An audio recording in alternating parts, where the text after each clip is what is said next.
அஸ்ஸலாமு அலைக்கும் வரஹ்மத்துல்லாஹி வபரகாத்துஹு. அன்பிற்குரிய சகோதர சகோதரிகளே, இஸ்லாமிய மார்க்கமானது வெறுமனே கடவுள் கொள்கைகள், வணக்க வழிபாடுகளை மாத்திரம் நமக்கு போதிக்கக்கூடிய ஒரு மார்க்கம் அல்ல. மாறாக பிறர் நலம் நாடக்கூடிய, பிறருக்கு உதவி ஒத்தாசைகளை செய்வதற்கு வலியுறுத்தக்கூடிய ஒரு மார்க்கமாக இருக்கிறது. நபிகள் நாயகம் ஸல்லல்லாஹு அலைஹி வஸல்லம் அவர்கள் சொல்கிறார்கள், அத்தீனுன் நசீஹா, இந்த தீன் மார்க்கம் என்பது பிறர் நலம் நாடுவதாகும். மார்க்கம் என்றால் என்ன என்றதற்குரிய ஒரு வரைவிலக்கணமே ரசூல் என்ன சொல்கிறாங்க, மார்க்கம் என்று சொன்னாலே பிறருடைய நலவை நாடக்கூடியதுதான் மார்க்கம் அப்படி என்று சொல்லி ஒரு பொதுநலமாக யோசிக்கக்கூடியதை, மற்றவர்களுக்கு உதவி உத்தாசைகளை செய்யக்கூடியதை மார்க்கம் நமக்கு வலியுறுத்துகிறது. அப்படி மார்க்கம் நமக்கு வலியுறுத்திய அந்த கட்டளையை ஏற்றுக்கொண்டவர்களாக சிலோன் தௌஹீத் ஜமாத் மூலமாக நாடு முழுவதும் நம்முடைய சக்திக்கு உட்பட்டு ஏராளமான சமுதாய பணிகளை நாங்கள் செய்து வந்திருக்கின்றோம். அந்த சமுதாய பணிகளில் மிக முக்கியமான ஒரு பணியாக நாங்கள் பார்க்கக்கூடியதுதான் இரத்த தான முகாம். ஏனென்று சொன்னால், இரத்த தானத்தை பொறுத்த வரைக்கும் ஒரு மனிதனுக்கு உயிர் வாழ்வதற்கு அத்தியாவசியமாக இருக்கக்கூடியது இந்த இரத்தம் தான். ஒரு மனிதனுடைய உடலில் தேவையான அளவு இரத்தம் கிடைக்கப்பெறவில்லை என்று சொன்னால் அந்த உடல் மரணித்து போகக்கூடிய அளவிற்கு மிகவும் அத்தியாவசியமான ஒரு தேவையாக இருக்கிறது. அப்படி மதிப்புமிக்க இரத்தத்தை தேவைப்படக்கூடிய மக்களுக்கு சரியான முறையிலே கொண்டு போய் சேர்க்க வேண்டும் என்பதற்காக இந்த இரத்த தான பணிகளை நாங்கள் தொடர்ச்சியாக செய்து வந்திருக்கின்றோம். அல்ஹம்துலில்லாஹ். அதனுடைய தொடர்ச்சியாக கொழும்பிலே மிகப்பெரிய ஒரு இரத்த தான முகாம் ஒன்று நாம் ஏற்பாடு செய்திருக்கின்றோம். இந்த மாதம் ஜனவரி 28 புதன்கிழமை காலை 9 மணி முதல் மாலை 3 மணி வரைக்கும் கொழும்பு மாளிகாவத்தை பிரதேசத்தில் அமைந்திருக்கக்கூடிய ஃபாயிஸ் மன்சில் மண்டபத்திலே இந்த இரத்த தான முகாம் நடைபெறும். ஆனால் இன்றைய முஸ்லிம் சமுதாயம் இந்த சமூக பணிகளில், குறிப்பாக இந்த இரத்த தானங்களில் கலந்து கொண்டு அவருடைய இரத்தங்களை தியானம் செய்வதற்கு காட்டக்கூடிய அந்த ஆர்வமும் அந்த ஈடுபாடும் குறைவாக இருக்கிறதை நாங்கள் காண்கிறோம்.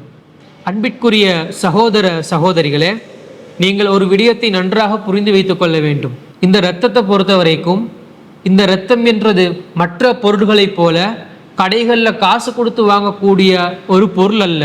இந்த இரத்தம் யாருக்கு தேவைப்படும் என்று சொன்னால், விபத்துக்கு உள்ளாகி, ஆக்சிடென்ட்டுக்கு உள்ளாகி இரத்தம் அதிகமாக வெளியே சென்று அவருக்கு உயிர் வாழ்வதற்கு இரத்தம் அவசியமாக தேவைப்படுகிறது என்ற ஒரு கட்டம் ஏற்படுகின்ற பொழுதுதான் அந்த உடலில் அந்த இரத்தம் ஏற்றப்படுகிறது. அதே போல சத்திர சிகிச்சைகள், ஆப்ரேஷன்களுக்கு இந்த இரத்தம் தேவைப்படும். ஏன்னு சொன்னால், ஆப்ரேஷன் நடக்கின்ற பொழுது அதிகமாக இரத்தம் அந்த உடலில் இருந்து வெளியேறும். அந்த உடலை நாங்கள் உயிர் காப்பதற்கு இரத்தம் அவசியமா இல்லையா? அதிகமாக வெளியேறக்கூடிய அந்த இரத்தத்தை நிவர்த்தி செய்து கொள்வதற்காக அந்த இரத்தம் அவர்களுக்கு ஏற்றப்படுகிறது. அதே போல கர்ப்பிணி தாய்மார்கள், அவர்களது பிரசவத்தின் போது இந்த இரத்தம் அத்தியாவசியமான ஒரு அம்சமாக காணப்படுகிறது. இப்படி தேவையுள்ள, அத்தியாவசியமாக உயிர் வாழ்வதற்கு தேவை ஏற்படுகின்ற பொழுதுதான் இந்த இரத்தம் இன்னொரு மனிதருக்கு, நம்முடைய சகோதர சகோதரிகளுக்கு வழங்கப்படுகிறது. அதன் மூலமாக ஒரு உயிர் காக்கப்படுகிறது. இது எந்த அளவுக்கு நன்மையை பெற்றுக்கொள்ளக்கூடிய ஒரு அம்சமாக இருக்கும் என்பதை நாங்கள் சற்று சிந்தித்து பார்க்க வேண்டும். இன்றைய நவீன மருத்துவம் என்ன சொல்கிறது என்று சொன்னால், நாம் வழங்கக்கூடிய இந்த இரத்தம், ஒரு யூனிட், ஒரு மனிதனுடைய உடலில் சராசரியாக 5 லிட்டர் இரத்தம் இருக்கும். அந்த 5 லிட்டர் இரத்தத்தில் குறிப்பிட்ட ஒரு 450 மில்லி லிட்டர் தான், 5000 மில்லி லிட்டரில் 450 மில்லி லிட்டர் தான் என்ன செய்யப்படுது, இரத்த தானத்தின் போது நம்முடைய உடலில் இருந்து எடுக்கப்படுகிறது. அந்த 450 மில்லி லிட்டர் இரத்தத்தின் மூலமாக 3 உயிர்களை காப்பாற்ற முடியும் என்று இன்றைய நவீன மருத்துவம் கூறுகின்றது. எந்த அடிப்படையில் என்று சொல்லி கேட்டால், நீங்கள் வழங்கக்கூடிய அந்த ஒரு யூனிட் இரத்தத்தின் மூலமாக அதனை 3 பிரிவுகளாக பிரிக்கப்படுகிறது. முதலாவதாக சிவப்பணுக்கள், அதாவது ரெட் பிளட் செல்ஸ் என்று சொல்லக்கூடிய ஒரு பிரிவாக பிரிக்கப்படுகிறது. இரண்டாவது வகையாக பிளேட்லெட்ஸ், அதாவது இரத்த தட்டணுக்கள் என்ற வகையாக பிரிக்கப்படுகிறது. அதே போல மூன்றாவது வகையாக பிளாஸ்மா என்று சொல்லக்கூடிய ஒரு வகை பிரிக்கப்படுகிறது. இந்த மூன்று கூறுகளும் மூன்று வகைகளும் மூன்று விதமாக பாதிக்கப்பட்ட மக்களுக்கு செலுத்தப்படுகிறது. முதலாவது வகையாக இருக்கக்கூடிய சிவப்பணுக்கள் ரெட் பிளட் செல்ஸ் என்பது விபத்துக்களில் சிக்கியிருக்கக்கூடியவர்களுக்கும் ஆபரேஷன் மூலமாக சத்திர சிகிச்சைகளுக்கும் பயன்படுத்தப்படுகிறது. அதே போல பிளாஸ்மா என்று சொல்லக்கூடிய வகையானது தீக்காயங்களுக்கு பாதிக்கப்பட்டவர்களுக்கும் அதே போல கல்லீரல் பாதிப்பு உள்ளவர்களுக்கும் உயிர் காக்கக்கூடிய ஒரு மருந்தாக இந்த பிளாஸ்மா என்பது அமைகிறது. அதே போல இரத்த தட்டுணுக்கள் அதாவது பிளேட்லெட்ஸ் என்பது கேன்சர் புற்றுநோயால் பாதிக்கப்பட்டவர்களுக்கும் அதே போல டெங்கு காய்ச்சல்களால் பாதிக்கப்பட்டவர்களுக்கும் மிகவும் அவசியமாக இருக்கக்கூடியதாக இருக்கிறது. இப்படி மூன்று வகையான பிரிவுகளாக பிரித்து மூன்று வகையாக இருக்கக்கூடிய தேவையுடைய மக்களுக்கு அதனை வழங்கப்படுகிறது. அதன் மூலமாக நீங்கள் வழங்கக்கூடிய ஒரு யூனிட் இரத்தமானது மூன்று உயிர்களை காக்கக்கூடிய அளவிற்கு மிகப்பெரிய ஒரு பணியாக இருக்கிறது. அல்லாஹ் தனது திருமறை குர்ஆனிலே கூறுகின்றான், ஒமன் அஹ்யாஹா ஃபகஅன்னமா அஹ்யன் நாஸ ஜமீஆ. ஒரு மனிதரை வாழ வைத்தவர் எல்லா மனிதர்களையும் வாழ வைத்தவர் போலாவார் என்று அல்லாஹ் தனது திருமறை குர்ஆன்ல சூரத்துல் மாயிதாவின் 32வது வசனத்திலே கூறுகின்றான். ஒரு உசுரை நம்ம பாதுகாத்தாலே உலகத்தில் இருக்கக்கூடிய அத்தனை மக்களுடைய உயிர்களையும் பாதுகாத்த ஒரு நன்மை நமக்கு கிடைக்கிறது. அப்போ நம்ம 3 உசுரை நம்ம பாதுகாத்தோம் என்று சொன்னால், உதாரணத்துக்கு சொல்ல போனால் 3 உலகம் இருக்குது சொன்னால் 3 உலகத்திலும் இருக்கக்கூடிய மக்களுடைய அந்த உயிர்களை காப்பாற்றக்கூடிய ஒரு பாக்கியம் ஒரு நன்மை நமக்கு கிடைக்கிறது.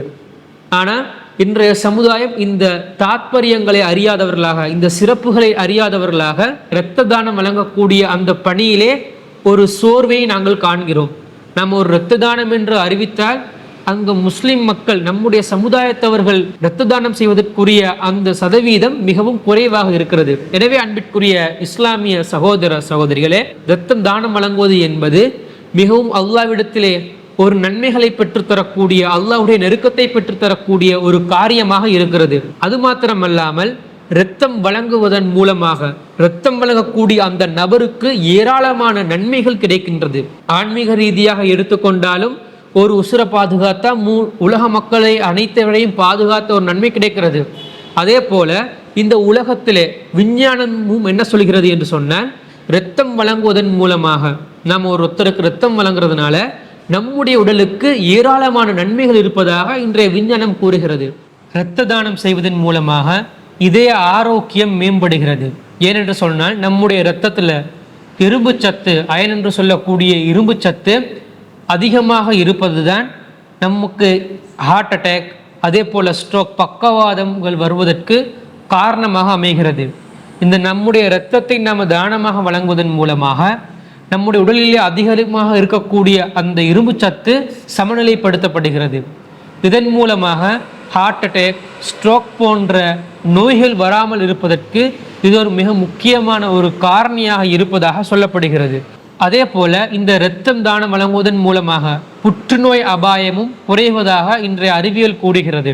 Journal of the national cancer institute வெளியிட்டுள்ள ஆய்வின்படி உடலில் இருக்கக்கூடிய அந்த இரும்பு சத்து சீரான அளவில் இருப்பதனால் புற்றுநோயுடைய அபாயமும் குறைவதாக அந்த ஆய்வறிக்கை கூறுகின்றது. குறிப்பாக கல்லீரல், நுரையீரல், பெருங்குடல் மற்றும் தொண்டை புற்றுநோய்களில் இருந்து நம்மை பாதுகாக்கக்கூடிய ஒரு அம்சமாக இது காணப்படுகிறது. அது மாத்திரமல்லாமல் நம்முடைய இரத்தங்களை பிறருக்கு தானம் வழங்குவதன் மூலமாக புதிய இரத்த அணுக்கள் உற்பத்தி செய்யப்படுகிறது. நம்ம உடல்ல இந்த இரத்தம் போனதுக்கு பிறகு நமக்கு உடலில் தேவைப்படக்கூடிய அந்த இரத்தம் இருக்குமா இல்லையா, அது உடனடியாக என்ன செய்யப்படுகிறது என்று சொன்னால் இரத்தம் உடனடியாக உற்பத்தியாகிறது. இதன் மூலமாக நம்முடைய உடலை ஒரு புத்துணர்ச்சியுடன் சுறுசுறுப்பாக வைத்துக் கொள்வதற்கு இது மிக முக்கியமான ஒரு காரணியாக இருக்கிறது. அதே போல நீங்கள் இந்த இரத்தம் வழங்குகின்ற பொழுது இலவசமாக இரத்த பரிசோதனையும் செய்து கொள்ள முடியும். ஏன்னு சொன்னால் நம்ம ஒரு இரத்தத்தை வழங்குறதாக இருந்தால் உடனே எல்லாத்துக்கிட்டையில இருந்தும் என்ன செய்ய மாட்டாங்க, இந்த இரத்தத்தை எடுக்க மாட்டாங்க. இரத்தம் தானம் செய்வதாக இருந்தால் ஒரு சில விதிமுறைகள் இருக்கிறது. நம்முடைய இலங்கை நாட்டை பொறுத்த வரைக்கும் கட்டாயமாக 18 வயது பூர்த்தியாக இருக்கணும். அதே போல அவருடைய இடை 50 கிலோவிற்கும் அதிகமாக இருக்க வேண்டும். அதே போல 6 மணித்தியாலங்கள் கண்டிப்பாக தூங்கி இருக்க வேண்டும்.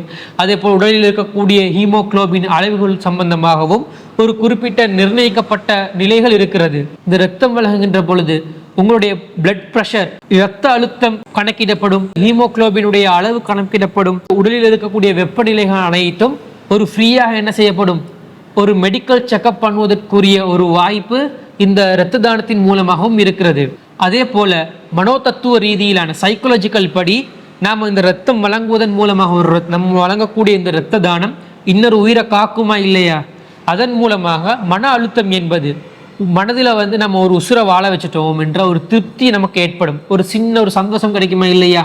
அந்த சந்தோஷத்தின் மூலமாக அந்த மன அழுத்தத்தில் இருந்து பாதுகாக்கக்கூடிய ஒரு அம்சமும் இந்த இரத்த தானத்திலே இருக்கிறது. இந்த இரத்த தானத்தை பொறுத்த வரைக்கும் ஒரு 4 மாதங்களுக்கு ஒரு முறை என்ன செய்யலாம், இந்த இரத்த தானம் வழங்க முடியும். எனவே அன்பிற்குரிய இஸ்லாமிய சகோதர சகோதரிகளே, நீங்கள் வழங்கக்கூடிய இந்த இரத்த தானம் என்பது யாருக்கு பயன்படுத்தப்படுகிறதோ அவருக்கு மாத்திரம் ஒரு நன்மை விளைவிக்கக்கூடிய ஒரு காரியம் அல்ல.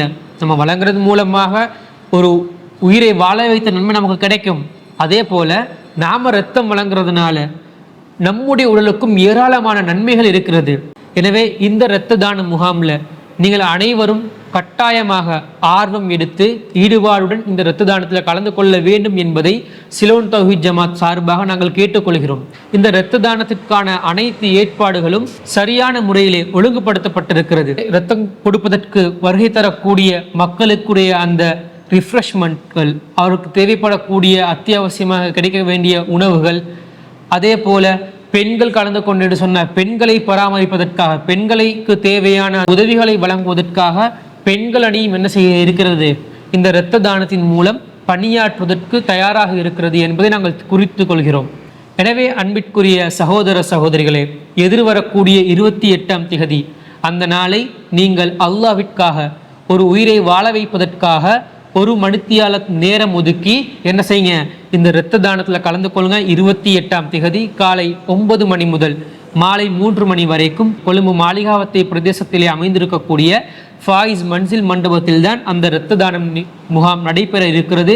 அனைவரும் குடும்பத்தோடு, ஏன்னா இன்றைய குடும்பங்களாக பல இடங்களுக்கு நாம் செல்கிறோம், இது போன்ற நன்மை பயக்கக்கூடிய இந்த இடங்களுக்கும் குடும்பத்தோடு கலந்து கொண்டு இரத்தத்தை நன்கொடையாக கொடுத்து ஒரு உயிரை பாதுகாத்து மனித சமுதாயத்தையும் பாதுகாத்த நன்மையை அடைந்து கொள்வோமாக என்று கூறி முடித்துக் கொள்கிறேன். வாஹ்ரது வானா அனில் அல்ஹம்துலில்லாஹி ரபில் ஆலமீன்.